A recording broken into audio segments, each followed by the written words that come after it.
Do you think one mind is better than many? Neither do we. A University of Chicago Booth School of Business MBA is for curious and collaborative people who value different perspectives and ideas. Chicago Booth takes pride in empowering and being empowered by women of diverse backgrounds. We believe that fostering an inclusive community creates an environment of analytical, open minded inquiry and produces knowledge with enduring impact. Learn more today at chicagobooth.edu/elevate. Welcome to the Ellevate podcast, conversations with women changing the face of business.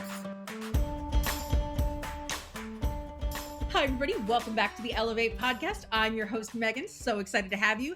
Let's jump straight into what's happening at Ellevate this week because we actually have a bunch of events going on. We have next Thursday, not this Thursday, but next Thursday, we have our Ellevate Roundtable, which is going to be all about reassessing your career at any stage. And then this Thursday, we have our Entrepreneurs Roundtable, which is a virtual networking elevated session. Always great to come in, get some networking with other entrepreneurs and, get that next step going. We have 3 community circles coming up in the next week. We have our LGBTQIA one this Wednesday. That's today. Remember, that's hosted by me. So if you want to see me, come on by. For anybody who's been to past LGBTQIA community circles, they used to be open to allies every other month. We have shifted away from that. Now it's just going to be community only moving forward. We might occasionally still have an allies welcome session, but with everything going on in the world right now, we figured let's dedicate this to be a safe space for the community to just come together and talk. So again, if you want to join the LGBTQIA community circle, that's going to be today, and I'll be there. Our 40 plus professionals are coming back next Tuesday. They've kind of been on hiatus for the summer. So if you are a 40 plus professional, definitely be sure to come by that community circle next Tuesday. And our Black Women Plus are also meeting next Tuesday. So fun. Definitely be sure to join in. Those are going to be amazing conversations. I mentioned a bunch of events. That includes in-person events. Let's go ahead and tell you what's going on. In Toronto, they have their Cocktail Connections in-person networking on Wednesday. That's today. In Dubai, they have a session about alternative ways to invest and grow your portfolio, also on Wednesday, also today. In Los Angeles, they're having their Century City monthly happy hour on Thursday. In Atlanta, they're having their monthly social on Thursday. Twin Cities is actually hosting 2 events this week. One is their Yoga Nidra class on Thursday, and the other is their Coffee and Conversations in-person conversation on Friday. San Diego is hosting their September coffee walk. I actually would love to go to this if I was anywhere near San Diego, which I am not. That's going to be on Sunday, but that sounds lovely. And our San Francisco chapter, shout out to our San Francisco chapter. My best friend Gabby is over there. They are having their San Francisco happy hour next Tuesday. So all of those going on. Let's just, if you are in any of those areas, Toronto, Dubai, Los Angeles, Atlanta, Twin Cities, San Diego, San Francisco, go enjoy that community this week. It's incredible. And if you're not in any of those areas, we have a ton of online events going on. Check those out at elevatenetwork.com/events. And without further ado, let's go ahead and get to this week's interview. It's with Hannah Morgan. This is another one of Maricella's interviews. She equips people who are serious about their careers with the strategies and tools to market themselves during a job search and forever. So if you are one of the many, many people I know who are out there who are going through a job search or are worried that they might soon have to go through a job search, this is not one you want to miss. She's fabulous. Such a great interview. Let's get to it now.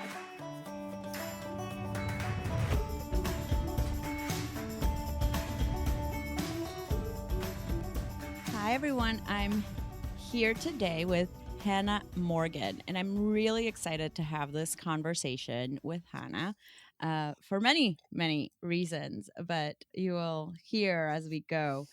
But first and foremost, Hannah, how are you? I am great. And thank you so much for the opportunity to speak with you and your audience today. I am so excited. I think you have a lot of insights that I will speak for myself, but I'm very interested in hearing, and I think everyone else will be too. But as everyone knows, the way I like to start these conversations is by giving our audience a little bit of a feel about your background. So, could you tell me a little bit about you and how you ended up doing what you're doing today? Yeah. I think many people have found themselves in accidental whatever that occupation is, and I definitely became a career coach accidentally. I had been in human resources for a large number of years, doing recruitment, and then sort of career pathing people, and then being the quote unquote angel of death. It was my job to let people go. Oh God. Yeah. So then I had sort of outgrown that role and I was looking for something different. And a woman called me. She's like, there's this great company that does outplacement services. I think you'd be really good at this job. I'm like, wait a second, outplacement services. I don't know what that is. And eventually, one thing led to another. I got an interview and they hired me. And then I went for 2 days of training down on Long Island. And I was surrounded by all these really smart people, men and women, and they had a lot more knowledge of outplacement than I did, which outplacement is a Mhm. service you get when your company is laying you off and they hire a company to teach you how to write resumes and interview and all that kind of stuff. And not all companies offer that outplacement services, so it's a nice thing. So anyway, I fell in love with it during that training weekend. I had no idea that there could be a job helping people understand how to look for work. I didn't know that was a thing. And ever since then, I have been doing that same work, helping people understand how to look for work because it feeds my soul. There's so much. There's still not enough people know how to do this, or know how to do it well. And I don't care where they are, fresh grads, middle career, closing in on retirement, and if you haven't had to look for a job in the last couple of years, it's different than the last time you looked. So my mission has become to do that. And eventually I ended up going out on my own to start careersherpa.net because there wasn't a lot of information out there. There was nothing on the internet back then, which sounds so weird to even say today. So we're a bunch of really smart, talented women who were resume writers and career coaches, and we all collaborated, met each other, formed a strong network, and we did cross blogging back in the day. And that's how I got my start, working with these really smart, talented women who were doing the same kind of work that I did. I love it. I love it very, very much. I said at the beginning of this episode that it's a very a conversation I had been looking forward to, Hannah. And I told you this before we started. What I didn't say is why. By the time you're listening to this episode, I will no longer be with Ellevate Network. So, my, as you were talking, all I could think about is, I want to know everything. I want to know Mm, everything. As someone who has not looked for a job and has been in the same place for the last 11 years, it's daunting to me mhm. as I just kind of start navigating this. What's up? Oh, But I'm so, so, so, so sorry. no, I mean, look, I'm leaving. It's my decision to leave. And it's time for me. Yeah. And it was the right time. And I love this organization. It's my time to try something new. But I'm sure if I find myself in this spot, many people do too. And there are many things that you said just in your intro that I can relate to. So, you mentioned being the angel of death and having to lay people off or, ask them politely to leave in different capacities. We actually just went through layoffs at Ellevate, and we are a very small company that cannot afford like something like outplacement. So I want to start there. What is your advice for the people who are conducting layoffs and how to do it in the most human way possible? To lay people off the most human way possible is impossible. Yeah, that's what I thought. Um, there is no good way to do it. We've seen companies recently try and find different ways of doing it, but it's still going to be the same drama and trauma for the Mhm. people who are being let go. There's no way to avoid that. Um, so McDonald's sent everybody home, and then they notified people that way. The one thing that I will say is that companies that do it well make it a human encounter. In other words, I don't you could still do that through Zoom as long as the person letting you go is someone that you know. There's Mhm. nothing worse than being let go by some third party person or someone who is an HR leader that you've never had any interaction Ugh. with. I really believe the manager should be the one letting people know, because that's the person that you have the closest relationship with. And oftentimes that doesn't happen. They default to, having somebody in HR do it because they're supposed to be trained and know what to do. But there is no good way to do it. There's no good day of the week. There's no good time. There's no good way. It's It painful. it sucks. Yeah. Yeah. Yeah. It There's no does. other way to say it. And you have to think about the people you're laying off, and you have to think about the people who are staying. There's survival guilt as Right. well. Absolutely. All of Yeah. those people who didn't get laid off feel almost as bad for a couple of reasons. Number one, they're going to miss everybody that they've built relationships with. But number two, they now have to take on all that extra work. And number 3, I would say, that layoffs are happening because of a financial situation in your company. Hmm. And I'm speaking from a small company perspective, that can be heck scaring. Hmm. Yes, because you Like, don't know if you're going to be next. right. Yeah. The uncertainty that it builds on Hmm. teams is pretty bad. So I will say for those people who have found themselves being laid off, it is absolutely a major shock and it is a major life disruptor. And I think that one of the things that we see so often is that people don't take care of themselves and honor, respect, self-assess, whatever word you want to use. You need to take some downtime and Yep. after the event has happened and just be alone with yourself. And during that time, it's important to do some self-reflection. What is it that I really want to do at this point in my life? Because our priorities change, our values change. So we have to get clear on what do we want to do next. And if we don't know that answer, we have to spend some time and energy figuring out what is it that I do like doing? And that can be through assessments, it can be through talking with people that you used to work with, talking to friends and family. When my husband was unemployed, I used to tell him, you need to go talk to your friends and ask them what they see you doing because I've already told you what I think you should do, but you're not listening to me. So go ask your friends. And his friends all said, you should be a teacher. You'd be a great teacher. So he didn't want to go through the rigmarole of teaching, so he went and became a trainer instead, which is close, right? But Right. oftentimes we can't see what we were meant to do. We don't Mhm. know that answer until someone tells it to us. So that first step for anybody who's laid off is to be clear about what it is you want to do. And it's not just get a job to make money, right? That's not what anyone was born to do. And that was gonna be my question, because it's not just for people who are laid off, it's for people like me too who are thinking of what's next. Yeah. And I've heard that advice too, like, think of what you wanna do next. And I'm very much a generalist. I have been in a small company for 11 years doing all sorts of different things. And the question, "What do you wanna do next?" is so massively daunting. Absolutely. Where do you start? Like Right. the thing is you don't know what you don't know. There are 1,000 different things you could do out there, but you don't know about any of that about any of them.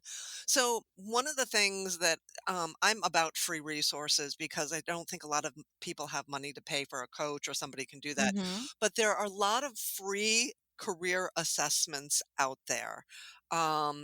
From MBTI, which you can't get the real one, but you can get a version of that. The Department of Labor or the what is it called? Career One Stop has an interest survey, which is really great and helpful. It's a quick assessment that asks you to rank how you feel about different activities. And then based on that, it assigns you some codes, and those codes align with occupations. So any kind of an assessment that allows you to go investigate other opportunities is a Mhm. good one, right? So I remember back when I was in college, I took one of these career assessments. I think it was a Strong Campbell back in the day, and it told me I should be either a police officer or an ophthalmologist. Like, Oh. what? What? What is that all about? But that wasn't really what it was saying. It was saying that I like the structure that comes with being Ah. part of a police officer, and I like the detail and analysis that goes into being a doctor, right? But I didn't know that then. And if I had worked with a coach, the coach would have told me that. So it took me like half my life to figure that out. Um, but there's another one called UMAP, which is another assessment. There's so many career assessments. So take a bunch of them. Some of them are only $15, and that can open up your world. Not to tell you that you should what you should do, but look at this career opportunity and see if there is anything about this that sounds interesting to you. And from that initial assessment, you can then go find people that you know that do that job and talk to them about Mhm. what they do and do they like it and what's the best part, the worst part of the job, and really learn firsthand. Because all of these assessments are great and reading about the job is good, but nothing can replace having a conversation with somebody who actually does the job. I 100% agree with that. I think that's what we say a lot at Elevate, and that's why this community is so rich, is because you have people who do so many different things, and then you can get to learn about them and see what's what. Yes, exactly. As I said, I didn't know I could be a career coach. I didn't know that was a thing. I was going to be an administrative assistant, but who knew, right? So that's Right. why we have to open up the world. And the wonderful thing about the world we live in today is that new types of jobs are being created all the time. Who would have thought 10 years ago that you could be a podcast host, right? As part of your Yeah, job. no, yeah. That wasn't a thing. Um, No. so that's the exciting yet scary thing that we're in. That new jobs are being like artificial intelligence. There are people who are there are companies looking to hire people who write prompts for artificial intelligence. Yeah, what we're learning to do is gonna be very different, and it continues to change. Hmm. So Absolutely. how do we keep tabs on, like, I don't think this? we don't need to keep tabs on anything, right? We just Okay, need to that's good know. to that feels good. We just need to keep tabs on the things that are interesting to us. So, and usually that is something that would either directly impact our career or the job that we do, or it just generally interests us. So, if you start with your own career, most careers have some sort of a professional industry or community Mhm. that people can join and be a part of. And and there's a newsletter, there's whatever. There's some sort of a Right. community around your industry or your occupation. And following what's being said there keeps you abreast of what's going on. Good enough. Good enough. Yes. Okay, that makes me feel better. So you okay, you thought about it. I really like, by the way, the advice you gave about asking your friends Hmm. about what you should do, because I have never actually thought about asking my friends that, and I'm sure they would have a ton of opinions. Right, exactly. You don't have to take any of their advice, but Exactly. it's a starting point. But okay, so you've done your self-reflection, you're out there talking to people. Mhm. Now, how do you make sure you are putting your best foot forward? Yeah. So the next part is understanding what the market looks like. So you've got an idea of what the jobs are. Now go look at those job postings carefully. Read line by line what those job responsibilities are, because you're going to want to write a resume and LinkedIn profile that addresses the fact that you have the skills that this job is Mhm. looking for. So the job might say, must be able to give public presentations. Somewhere in your recent job, your most current job, you're going to have to talk about your giving public presentations. Yeah. because that's what's required in this job that you're looking at. Now, if you don't have that and you've delivered online webinars, that's the closest you've had, then that's what you're going to talk about. So we just have to understand how our resume connects the dots to somebody reading it and what they want to hire for. So there has to be an alignment there. And that doesn't mean that you only lock yourself into one occupation. It could be that there are two different occupations that you want to do. So let's say part of you wants to be a trainer in a training and development role, and the other part of you wants to be a project manager. Well, you know what? You'll have two different resumes. One Hmm. emphasizes the training and development skill sets primarily, and the other one addresses more of the project management skill set. You have to realize there's overlap between those two things, right? In training and development, you do project management. So it's not a hard thing to do, but we have to be clear. These are the requirements that most jobs have for this work that I want to do. Now I need my resume to be focused and to address those specific skills and my achievements.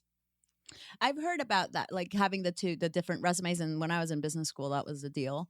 Um, and then your LinkedIn profile, That's the trick, right? How do right? I don't you don't customize your LinkedIn profile. Yeah.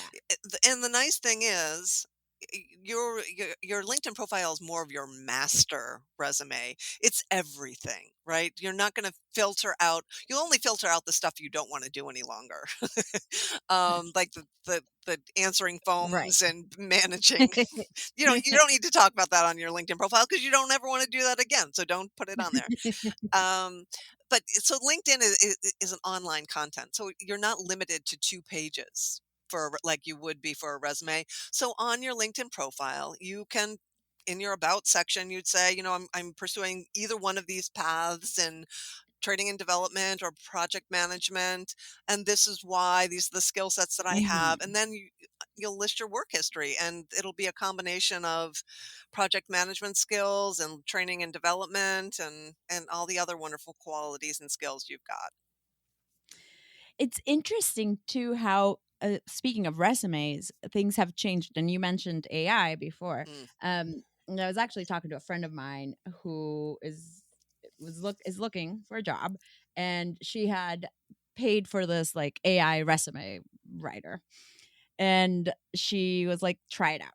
And so I did. I popped in my resume, and it was like, "You need numbers on every single bullet." Yes.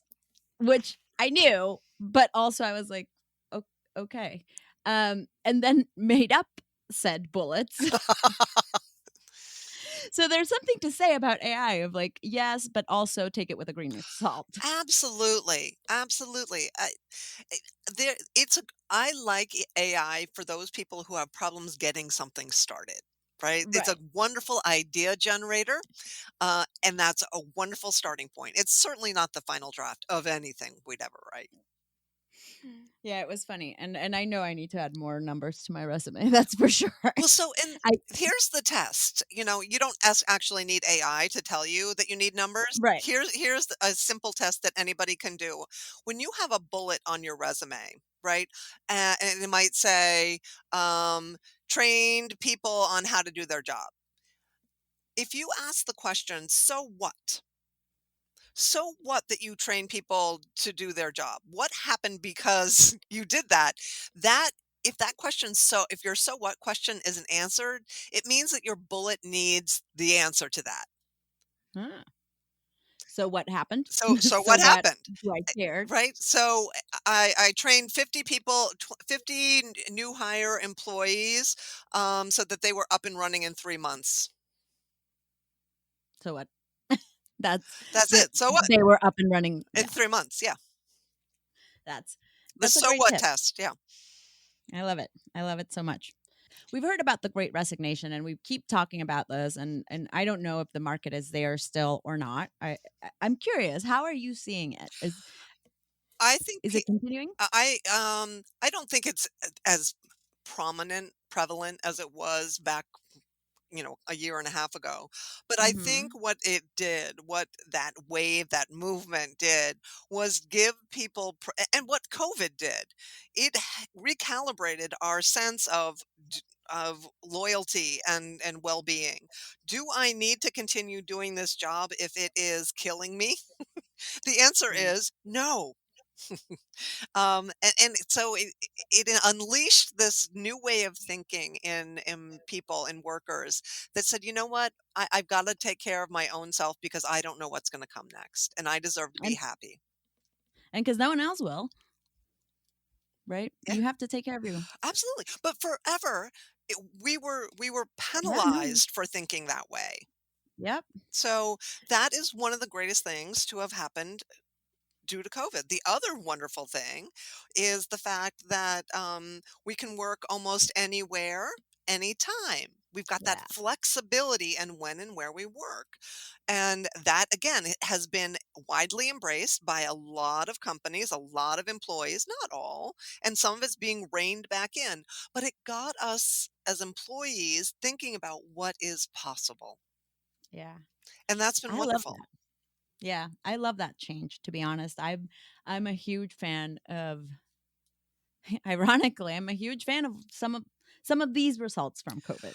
Yeah, they've been empowering for the worker from a Yeah. mindset standpoint. I'm no longer at the total control of my employer. I have some say about some of this stuff, and that's powerful. That's really, really wonderful. So I have a couple curiosity questions. What is the biggest mistake you see women doing when it comes to looking for their next opportunity? First is not applying for jobs that they Mm, feel they might not be 100% qualified for. Breaks my heart. So people, women specifically, do this way more than men.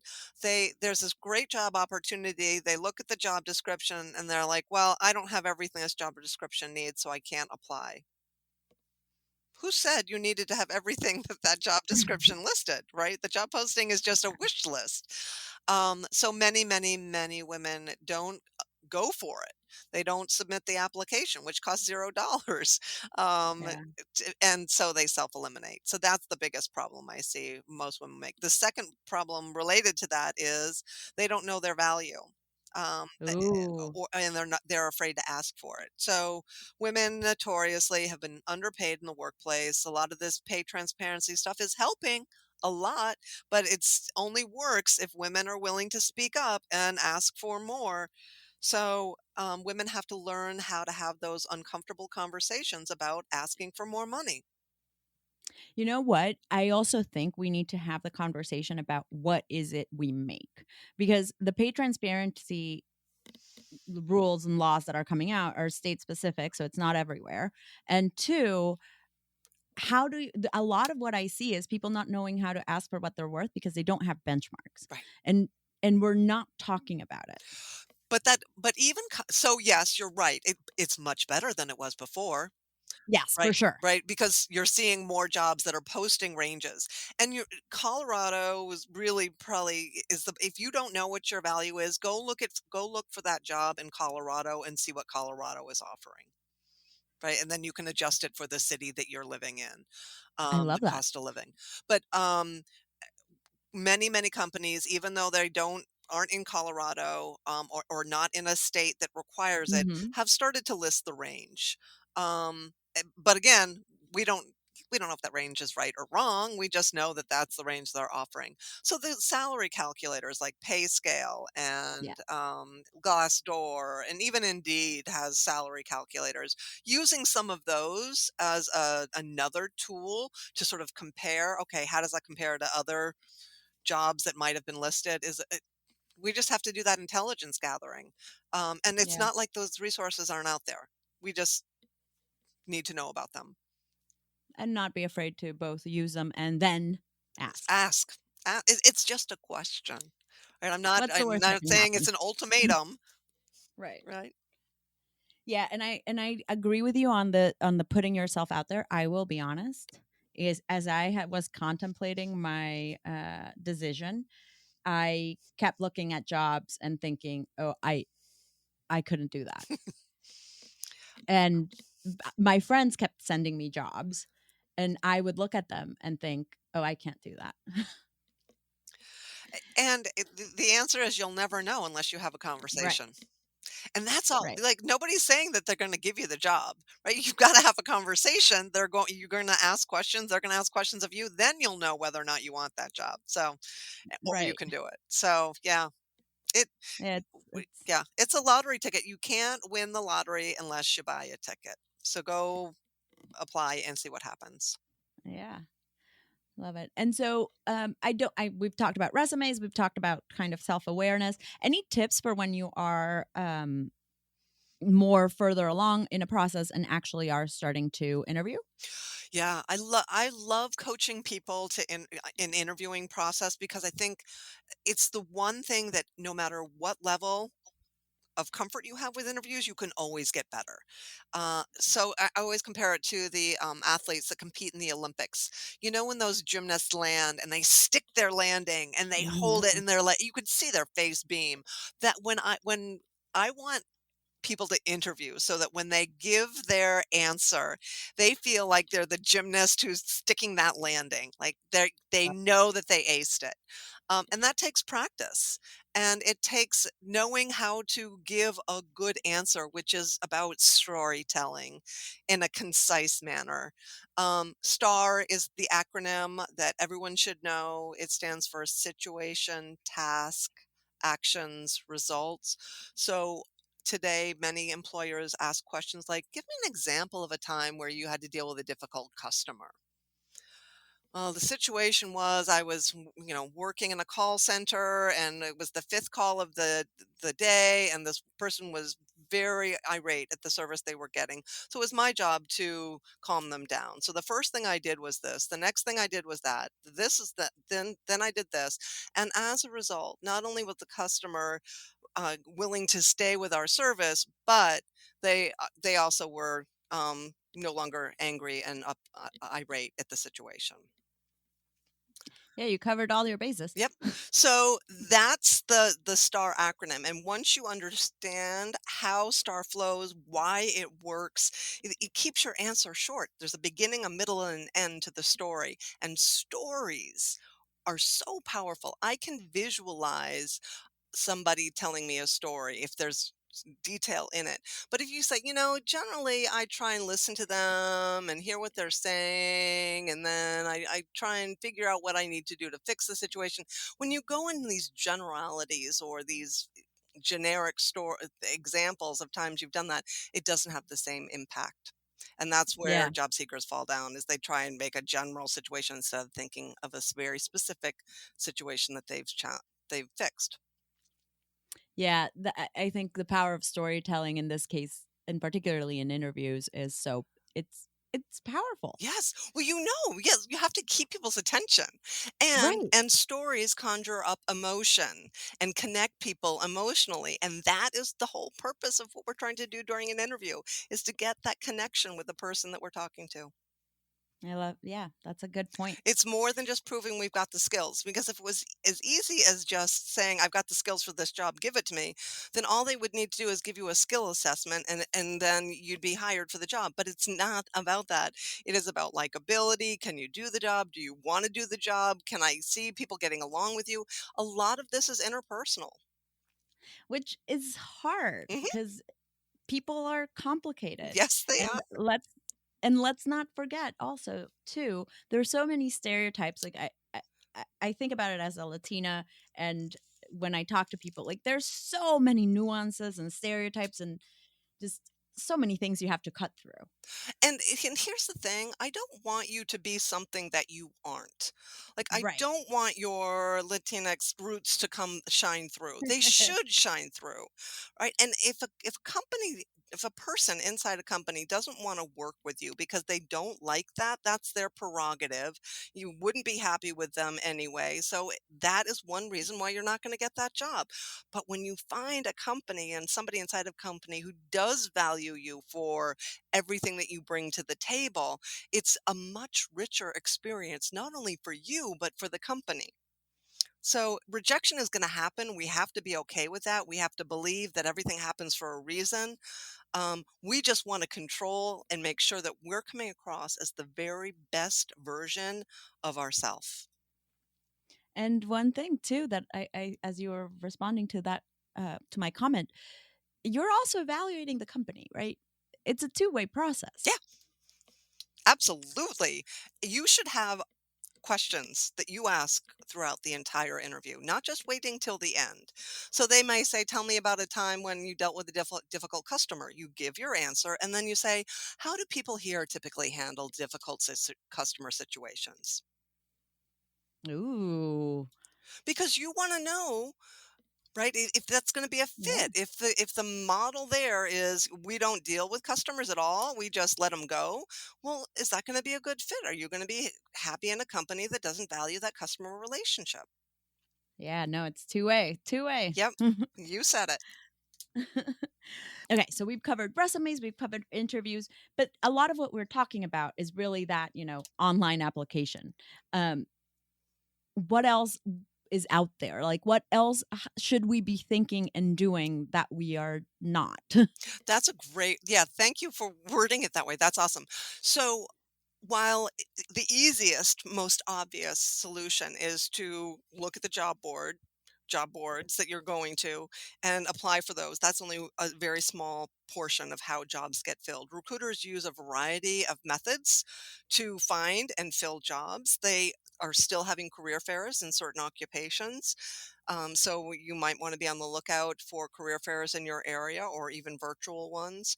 Sometimes they'll fill jobs through third party recruiters. Mhm. And so you want to make sure that you are checking the sites and building relationships with third party recruiters that fill the kinds of jobs that you are looking for. Networking plays a huge role in helping you uncover job opportunities, jobs that you don't know about. Not that they aren't Yeah, necessarily advertised, but sometimes we hear about them through a friend of a friend. So if you're not talking to people in your industry and the people that you know well and letting them know what you're looking for, you're missing an opportunity to uncover job opportunities. So I want, and then there's the having a good LinkedIn profile, like, so you're yeah. attracting recruiters. So smart job seekers today are doing a little bit of everything. They've diversified their job search so that they are in many different places in many different ways so that they can get found faster. Uh, so this made me think about something else, because we particularly you mentioned, networking. You're going to hear about jobs that might not necessarily that the jobs are not being advertised, but the truth is some jobs are not being advertised. There is kind of this more quiet market. And I don't know if that is for certain levels of jobs or not. It But Yeah, it tends to happen with more senior level jobs. right. So, but usually what happens is maybe listed internally only, and Mhm. so as an external candidate, we don't hear about it. So can you give some tips for more of that senior level, Hmm. like job like positioning, or I don't know what it is different, right? Yes. It's very different. It is. So you very seldom have you ever seen a CEO job posted on Right. Indeed, right? They don't do that, and Right. they fill that job either internally or they have a recruiter or a search agency doing it for them, or they have they have the CEO, the current CEO, reaching out to people they know and saying, "Hey, do you know anybody who would be good for the CEO job?" Right? Mhm. So it's word of Mhm. mouth.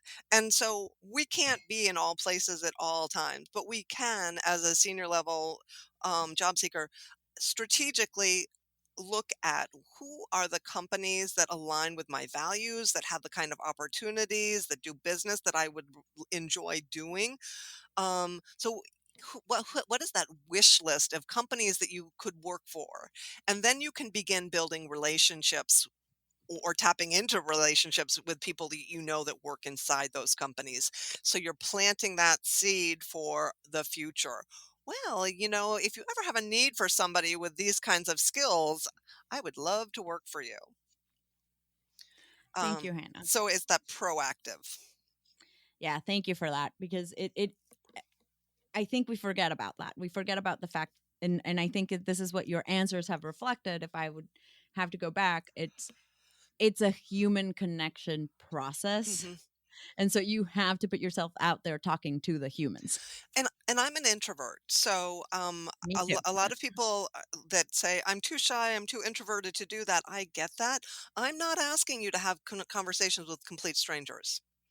I'm just asking you to have conversations with people you know, who will then introduce you to people they know. So it's never a cold calling. It's not something that introverts can't do.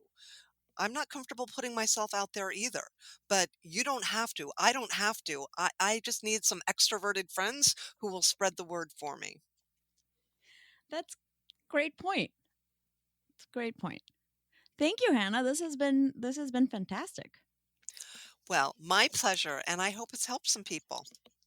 I'm sure it has. I can say for me it's been very helpful. It's very timely.